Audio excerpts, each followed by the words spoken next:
Hello, everybody. My name is Bill Harlow, and I am the Assistant Dean for Weinberg College Admissions and Undergraduate Research. And I would like to welcome you to this Weinberg College of Arts and Sciences information session. I'm going to spend the next several minutes talking in particular about what it's like to be a student in the Weinberg College of Arts and Sciences. So when Northwestern opened in the fall of 1855, the university had 2 faculty members and 10 students.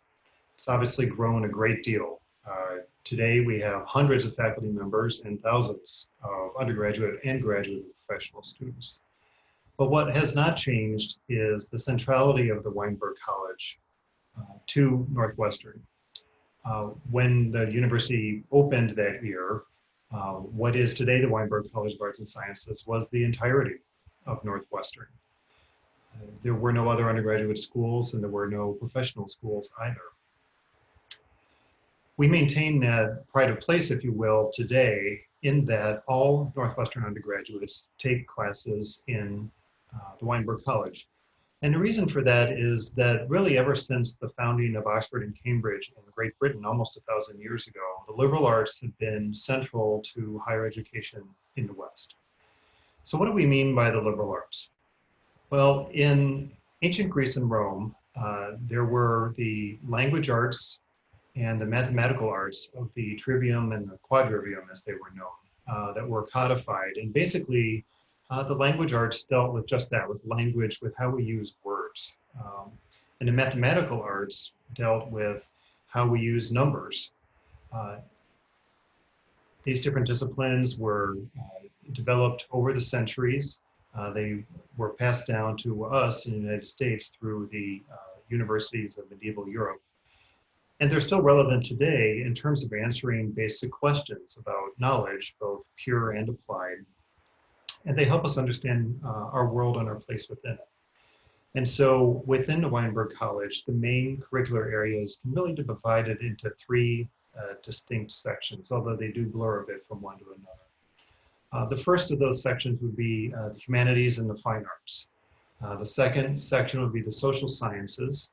And then the third section would be the natural sciences, including mathematics. So we have a broad range, and students in our college are able to take classes in almost 50 different majors, plus a whole host of minors as well. And these cover everything from poetry to physics, statistics to fine art, and everything in between. Some of our most popular majors include economics, neuroscience, biology and chemistry, political science, psychology, and history, to name a few. And as you can see from those, we do have students who are actively engaged in classes across our entire curriculum. Now, an important thing to say about Northwestern is that while we are in the college, sort of in the center of undergraduate life here, we do have 5 other very important undergraduate schools. And students who are in those other schools, as I noted before, must take classes in the Weinberg College of Arts and Sciences. Whereas if you're a Weinberg student, you have the option of taking classes in those other 5 undergraduate schools, although you don't have to. But that's one of the things that we think is a distinguishing characteristic about being a student in Weinberg College at Northwestern, is that you have tremendous academic and intellectual diversity that's available to you. Many of our peers have arts and sciences exclusively at the undergraduate level. That's not better or worse, it's just different. And we think that we have something special to offer our undergraduates because in addition to arts and sciences, we have students who are also going to be majoring in engineering and music, communications, education and social policy, and journalism. So whether you take classes in those specific areas or not, you're still going to have friends, roommates, dorm mates, teammates, and so on, who are going to be in those disciplines. And so undergraduates in the college have tremendous exposure to a wide range of disciplines. And this is certainly something that you can get at other schools, but they tend to be a whole lot larger than we are. And we think that is another special quality to being in the Weinberg College, is that the breadth of academic and intellectual diversity that is presented to our students usually doesn't come with a relatively small school. The total enrollment, undergraduate enrollment in the Weinberg College is about 4,000 students. Northwestern has about 8,000 undergrads altogether, so we're a little bit more than half of the undergraduate student population. Northwestern is on the quarter system. We have been ever since the Second World War, so it's no longer an experiment. It was first implemented in order to get students through college quickly and join the Allied war effort. After the war, it was preserved in part because of a burgeoning enrollment brought about by the GI Bill. And at that point, it had become really an entrenched part of Northwestern academic culture. Most colleges and universities in the United States are on a semester system. And usually, if you're on a semester system, you have 4 years of work. You have 4 years with about 8 classes in each year. That would mean that we have, usually in a semester system, about 32 classes over the time that you're in college. At Northwestern, by contrast, on the quarter system, you also have 4 courses, but it's per quarter, not per semester. So the average course load per year at Northwestern in the college is 12 classes per year, as opposed to 8 as you would have on a semester system. So over the course of 4 years, that equals 48 course slots, if you will. We actually don't require 48, we require 45. That leaves you with 3 extra course slots that you can then apply really in any way that you want. Sometimes students will take those 3 and apply them over each of the 3 senior year quarters, fall, winter, spring, and take a reduced course load, and then allow some time for independent scholarly work as a senior. Say, for example, if you're going to be working on a senior thesis. You'll notice that I said fall, winter, spring, and I didn't mention summer, and yet we have a quarter system. So the way that works is that we do have a summer quarter, and that's why we say we're on quarters and not trimesters. But it is also the case that most students are not here for academic credit during the summer. They may well be here during the summer for other reasons, particularly if they're engaged in independent research of some kind. Maybe they're working in a lab, or they're doing some archival work or something like that. But they're generally not taking classes for credit toward their degree during the summer. So a typical load, again, would be 12 classes per year over 3 quarters, 4 classes in the fall, 4 in the winter, 4 in the spring. In terms of our degrees, we have one, the Bachelor of Arts. The Bachelor of Arts is a traditional liberal arts degree. We are like our academic peers in offering that degree. We do not, within the college, offer a Bachelor of Science. Now, it's entirely possible that in some of the other schools that you may be considering, that you've heard about Bachelor of Science programs in natural science disciplines, such as biology or chemistry.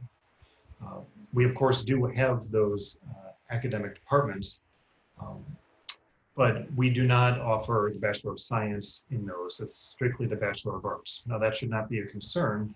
As I say, that's typical of most of our academic peers. But it is true that occasionally, sometimes people will say, "Oh, well, I must belong in one of the other schools because I want to get a Bachelor of Science degree because, for example, I'm pre-med." Well, that's not the way it works at Northwestern. At Northwestern, it's a Bachelor of Arts, whether you're majoring in biology or chemistry or physics, or you're majoring in literature or history or any other discipline. So the Bachelor of Arts is the degree we award after 45 successfully completed classes over 4 years. I mentioned majors earlier, and I want to say a little bit more about those. The college has currently almost 50 different majors. They span that full range of the humanities and fine arts, the social sciences, and the natural sciences and mathematics. Those majors vary widely in terms of the number of classes that you take in order to complete those majors.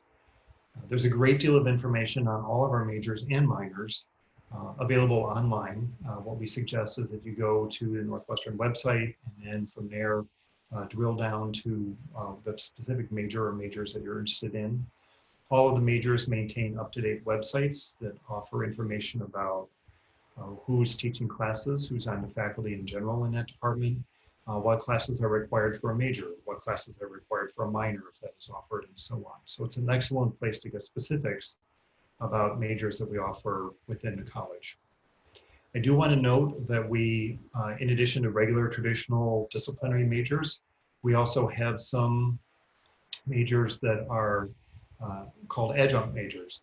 Adjunct majors are highly interdisciplinary in nature, meaning that they don't fit into a traditional academic discipline or silo.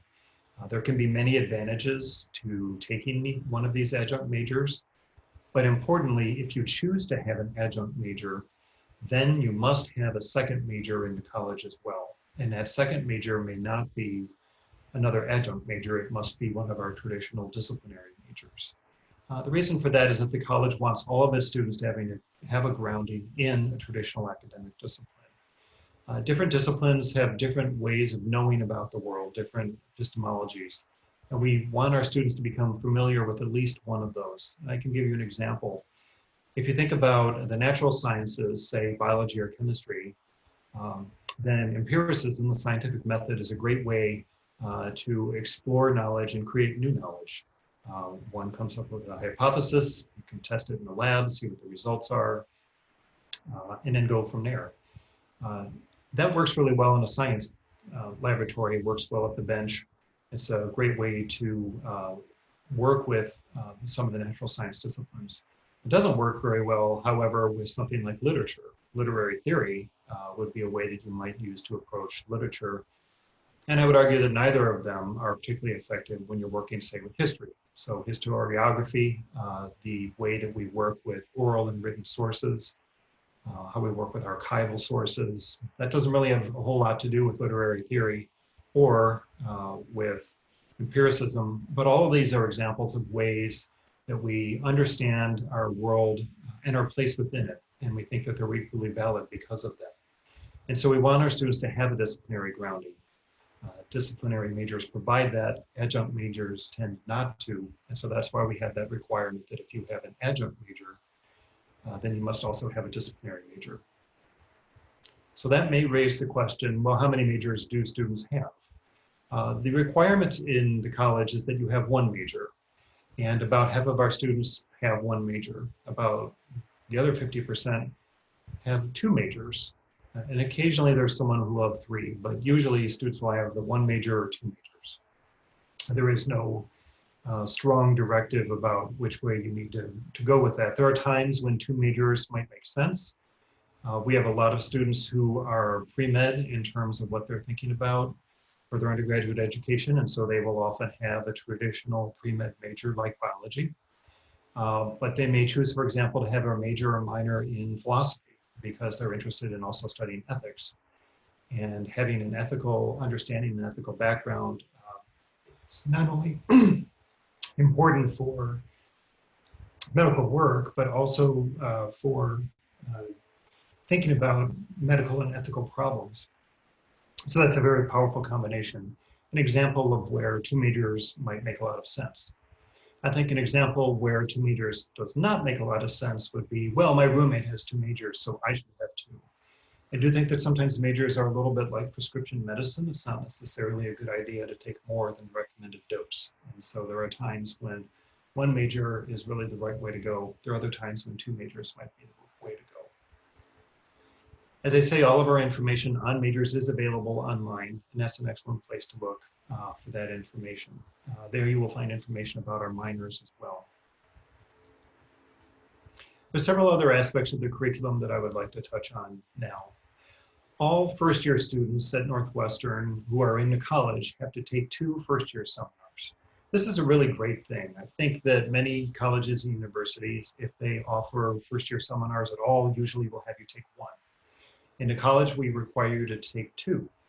One must be in the fall quarter, and then the second one may either be in the winter quarter or the spring quarter of your first year. That's at your discretion. The beauty of these, well, really there's several beautiful things about them. One of them is that all of these classes are small. They are limited to 16 students or fewer. They are all highly interactive. They are interdisciplinary in some instances and others not. But they engage a lot of back and forth conversation. It's not uncommon for students to be sitting around a table. And so they're highly dialectical in nature. Really what they are not is didactic, where someone's sort of talking at you like I'm doing right now. That's a more passive form of learning, and the first year seminars are designed to not be that way very very intentionally. The seminars also are geared, particularly in the fall, to help acquaint you with becoming a robust and active college student. So what does it mean to be in college? How is it different from high school? And indeed, that is one of the purposes of the first year seminars, is to help you make that transition from high school to college successfully. We think that's really important. Northwestern has a very high retention rate from freshman to sophomore years. We think a lot of that has to do with our advising program, of which the first year seminars is certainly a part. All professors who lead first year seminars in the fall are serving as your fall quarter advisor. So at most, they're going to be working with 15 other students. And their goal is not only to teach you in the subject of that particular seminar, but again, help you make that transition from high school to college successfully.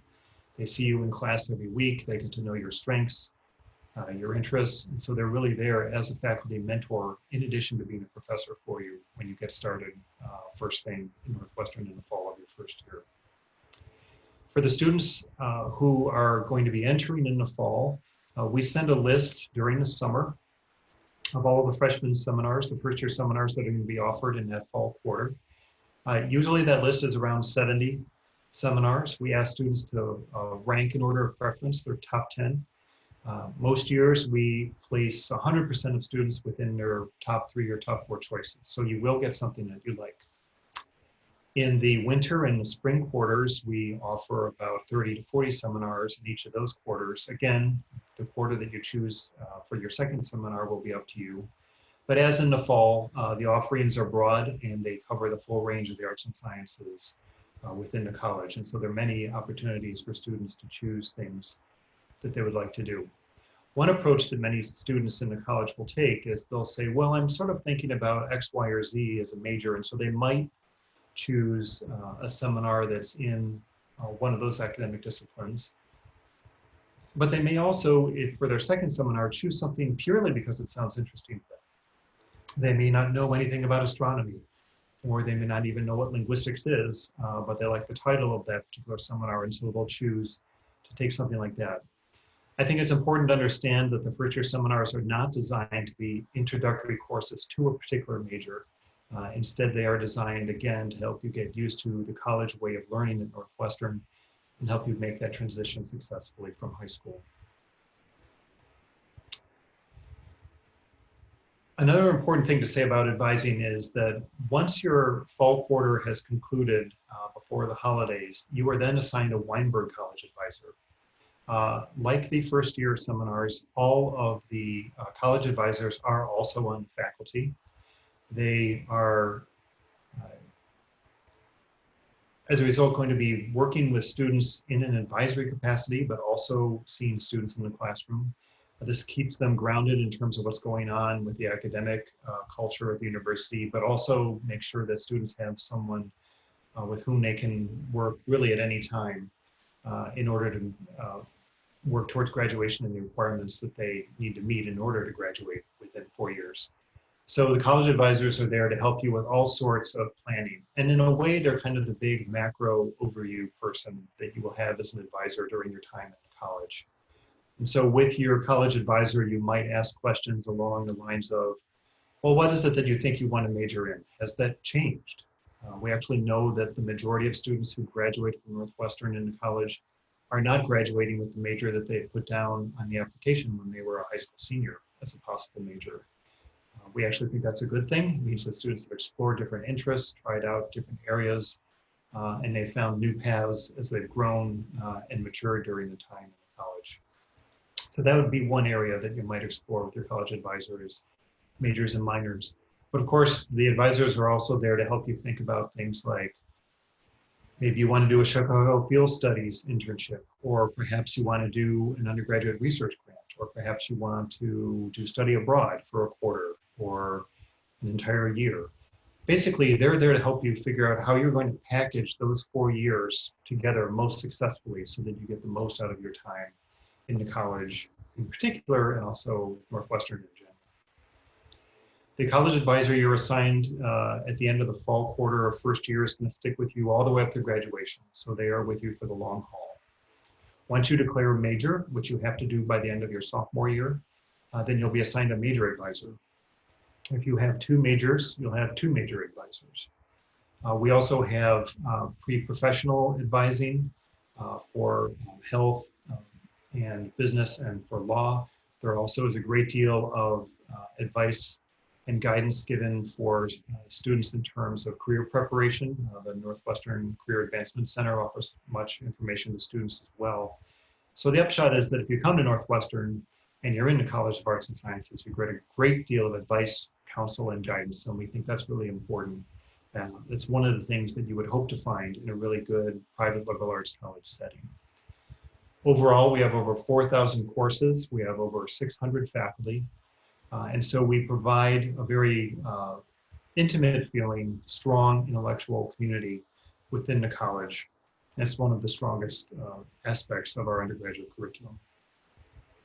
I do want to note that we have two proficiency requirements.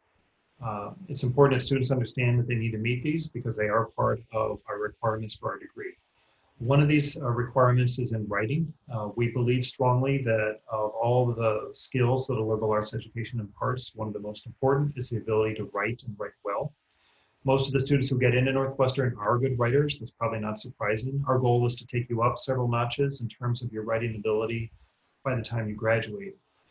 And so the first year seminars are also geared toward improving students' writing. Of course, there'll be emphasis on writing in other classes as well.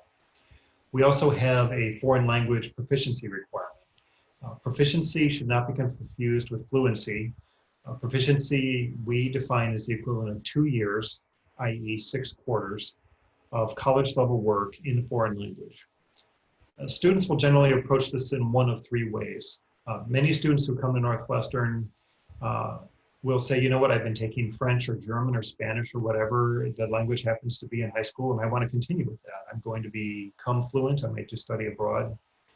And so they'll continue with classes in that language. They have no problem meeting that requirement. A second way that students will approach the requirement is they'll say, well, whatever language it was that I was taking in high school was fine, but now that I'm in college, what I really want to do is study something else. I might want to take Arabic or Mandarin or classical Attic Greek, something that wasn't an option for me before I got to Northwestern. And so they'll start with a new language. As I noted a moment before, they will have to complete at least 2 years, 6 quarters of that language successfully. A third approach that students will sometimes take with foreign language into college is they will say, well, yes, I do want to make sure that I'm proficient in the language, but most of my interests lie in other areas, and so I would like to be done with that as soon as I can be, and be done with that successfully. So you can do this in one of two ways. Sometimes students will bring certain AP or IB scores with them. These would generally be from tests that you took in senior year of high school. Those tests, depending on your score, can be used for placement or even placing out of a foreign language requirement. Each of the foreign language departments in the college makes its own determination each year as to how much credit, if any, is going to be awarded for placement or credit based on AP or IB scores. And the best place to find information about that would be online, where there is information about what sort of credit we give for those. The other thing that students can do is that they can take a placement exam during Wildcat Welcome, our freshman week program, the week before classes start in the fall. And then a placement exam will help you figure out where it is that you should be continuing your work in that foreign language. So you may not be at the 101 level, maybe you're 103 or 105 or 107. In other words, we don't make you take classes over again and start from the very beginning. We want to place you at the appropriate level. So those are all different ways the students can approach our foreign language requirement. I also want to say a little bit about our distribution requirements. So the major, of course, represents the in-depth part of the undergraduate curriculum, where you really are delving into an area deeply. The second of three areas of our undergraduate curriculum, I think, are best represented by our electives. Those would be classes that you take simply because they sound interesting to you, and college indeed may be the only time you ever get to take classes formally in those areas. And then the third of the three areas of the undergraduate curriculum could be described as the general education component. which we satisfy through our distribution requirements, or distros, as they're known on campus. The college has identified 6 broad intellectual areas in which all of our students must take at least 2 courses, for a total of 12 out of the 45 required for the degree. The distribution classes are many. By that, what I mean is that within each of these 6 areas, there are hundreds of classes that can be taken to satisfy that particular area. So it is not a core curriculum, nor is it a completely open elective curriculum. And I think that's important to note. There are some colleges and universities in our nation that have a core curriculum where there are particular classes, individual classes that every student must take. And that's not true in Weinberg College. On the other hand, there are also some universities or colleges around the country where there are no requirements whatsoever outside of the major. That's not us either. We really fall in the middle of that spectrum. And so while there are distribution requirements, these 6 broad intellectual areas that span the full range of the arts and sciences, there are not particular classes that you have to take in order to satisfy those. Rather, what we're doing is we're ensuring that students have at least some exposure across the full range of the arts and sciences. And that's part of what it means to be a liberally educated young adult. So pretty much everything I've been describing so far would be the type of thing that you would hope to find, I think, in a really strong private liberal arts college setting. But of course, Northwestern is also a major research university. And our students do have the opportunity to engage in research.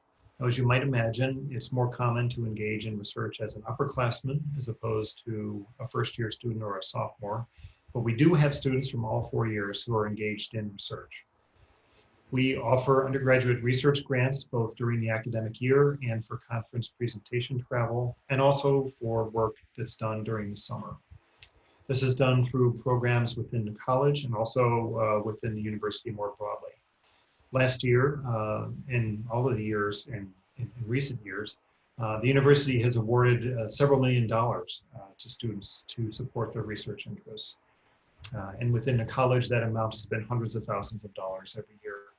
So as an example, you might receive money to buy supplies for an experiment that you're conducting in the science lab. Or you may receive money to attend and present your research at an historical conference or a sociology conference. Or you might, for example, receive funds to go and visit the Folger Shakespeare Library in Washington, D.C., because you're studying Shakespeare in one of your English classes. There are many ways in which students, whether they're in the natural sciences or the social sciences or the humanities, to engage in research, and we are very keen to help students follow those research interests that they have. We think that's one of the real advantages of being at a place like Northwestern, where we're not just a college, but rather have the full resources of a full research university as well. So research can often be an additional component of your undergraduate experience within the college. Indeed, it can be the capstone experience, especially if you decide that you want to write a senior thesis. And so there are many ways for students to engage in research, and we hope that our students will avail themselves of that opportunity if that's something that they want to do. I hope that you have learned something about the academic experience that you would have within the college. The Northwestern Admission Office offers many opportunities for you to gather more information. These are available both online and in person. We hope that these online experiences are ways, whether it's through a session like this or watching a video or engaging in a live chat with current students, are ways to find out more information. Or we hope that we can also invite you to our beautiful campus in Evanston and visit Northwestern for yourself. These are great ways to find out more information about the college, and we always welcome your questions as well. Thank you for your time. Thank you for your attention, and we hope to see you at the Weinberg College of Arts and Sciences at Northwestern University.